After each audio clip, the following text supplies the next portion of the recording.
স্বাগতম জানাচ্ছি আমি রাজীব ইসলাম।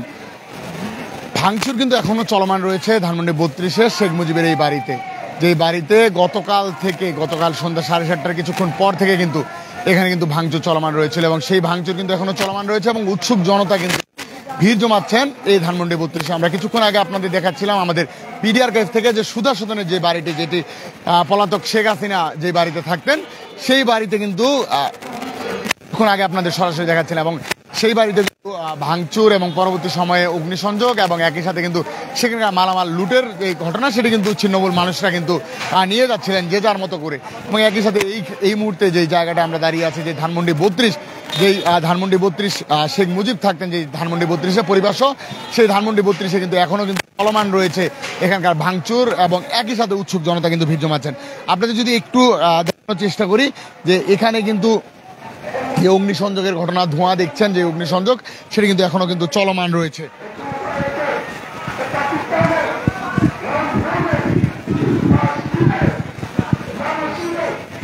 এবং একই সাথে আপনাদের জানাতে চাই যে এই জায়গাটি ঘিরেই কিন্তু আসলে গতকাল রাত থেকে যে ভাঙচুরের ঘটনা এবং অগ্নিসংযোগের ঘটনা, সেটি কিন্তু চলমান রয়েছিল এবং শিক্ষার্থী যারা রয়েছেন, জনতা যারা রয়েছেন, উৎসুক জনতাও কিছু রয়েছেন, তারাও কিন্তু আসলে এখানে কিন্তু ভিড় জমাচ্ছেন এবং কিছুক্ষণ পর আসছেন। সব কিছু মিলিয়ে এখানকার পরিস্থিতি কিন্তু এখন যেই আগের যে পরিস্থিতি যেগুলো ছিল, আগের যে পরিস্থিতিগুলো ছিল, সেগুলো কিন্তু এখন আর চলমান নেই। যে এক্সকেভেটর এনে যে ভাঙচুরের ঘটনা, সেটি কিন্তু এখন কিন্তু চলমান নেই।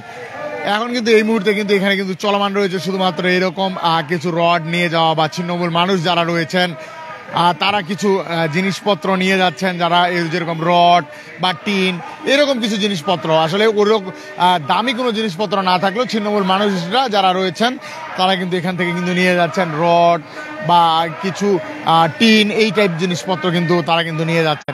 এবং এখানে কিন্তু বিভিন্ন জায়গা থেকে বিভিন্ন উৎসুক জনতা আসছেন, তারা কিন্তু স্লোগান দিচ্ছেন এবং এখানে কিন্তু কিছুক্ষণ আগে আমরা দেখলাম যে বিভিন্ন স্লোগান দিচ্ছেন যে তাদের যে দুর্বার আন্দোলন, সেটি নিয়ে তারা যে আসলে 5ই আগস্ট পরবর্তী সময়ে শেখ হাসিনার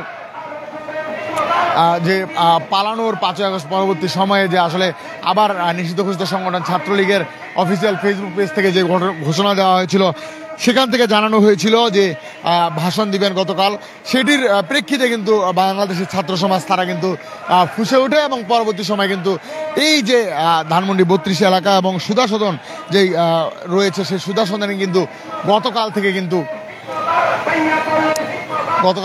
এখানে কিন্তু ভাঙচুরের ঘটনাগুলো ঘটে এবং এর পরবর্তী সময় কিন্তু আমরা দেখেছি যে এই ভাঙচুর পরবর্তী সময়ে সেই চলমান ভাঙচুর, সেটা কিন্তু এখন পর্যন্ত কিন্তু বিদ্যমান রয়েছে এবং এখানে কিন্তু নানান মানুষজন আসছেন, একবারে নিম্নবিত্ত থেকে শুরু করে কিছু উৎসুক জনতা আসছেন, তারা এসে কিন্তু দেখে যাচ্ছেন এবং একই সাথে আমরা দেখেছি যে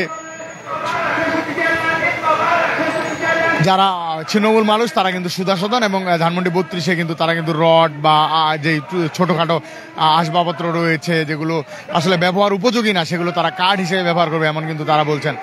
সব কিছু মিলিয়ে আসলে এই মুহূর্তে ধানমন্ডি 32-এর অবস্থা কিন্তু গতকালের যে ভিড়, সেটি কিন্তু আজকে কিন্তু নেই।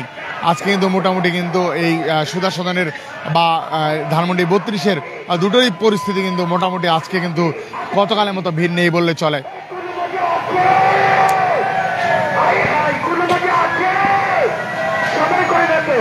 এবং এই যে বাড়িটি দেখছেন, এখানে একটি বাড়ি এবং একই সাথে কিন্তু একটি আন্ডার কনস্ট্রাকশন বাড়ি রয়েছে, সবগুলোতে কিন্তু ভাঙচুরের ঘটনা ঘটেছে এবং এখানে যারা আসছেন তারা কিন্তু বলছেন বারবার করে যে এই ভাঙচুরগুলো করা হয়েছে শেখ হাসিনাকে জানান দিতে যে বাংলাদেশের ছাত্র সমাজ এখন ঐক্যবদ্ধ, তারা কিন্তু এমনটি কিন্তু বলছেন।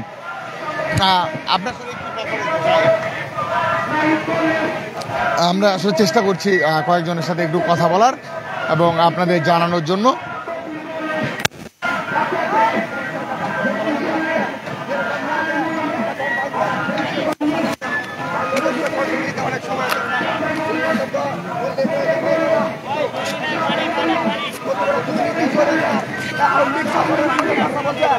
আমাদের আওয়ামী লীগে ভালো ছিল, হ্যাঁ, আমরা 3 বেলা ডাল ভাত, হ্যাঁ 3 বেলা গুস্তু খাইতে পারছি।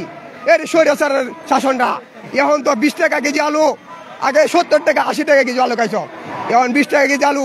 আর ইন্ডিয়া থেকে বলে নাকি আমাদের পেঁয়াজ এগুলো যদি না আসে আমাদের বাংলাদেশে খাইতে পারবে না। হ্যাঁ, ডাল আলু ভর্তা খায় বলে আমাদের দিন যাবে না।